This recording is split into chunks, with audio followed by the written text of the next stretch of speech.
So, in this video, pag-uusapan natin yung mga girls na dahilan kung bakit nasisira ang imahe ng women rights. Una na nga dyan yung mga nagsasayaw sa TikTok, sa social media, naguhubot-hubad na para lang makuha yung komento at compliment ng mga guys na nabibiktima rin.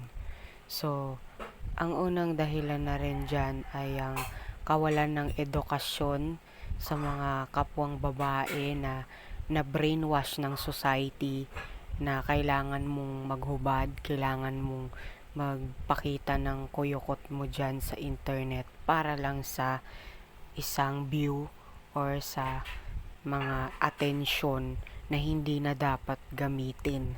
So, itong pag-uusapan natin ay hango sa totoong buhay sa mundo ng internet, na may mga babae na hindi sila nagabayan ng kanilang mga siguro magulang or somebody sa bahay nila, nag-iisa sila, nagsasayaw-sayaw dyan na walang nagsasabi na, hoy, mali yan.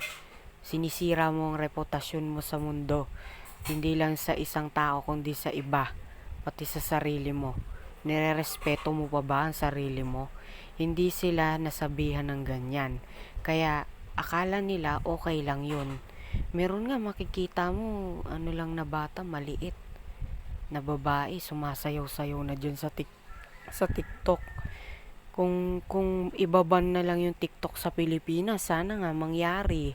Pati dyan sa kahit saang part ng internet, dapat dyan binaban. Okay? Hindi dapat ini-spoil yan yung mga ganyan.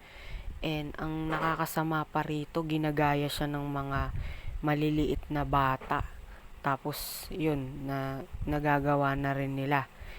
And this is need to expose para din sa educational purposes na nangyayari ngayon dito sa internet, ng mga nagtutupis, ayan, nagsasayaw-sayaw dyan na, nagbubuka-buka ka, hindi na inisip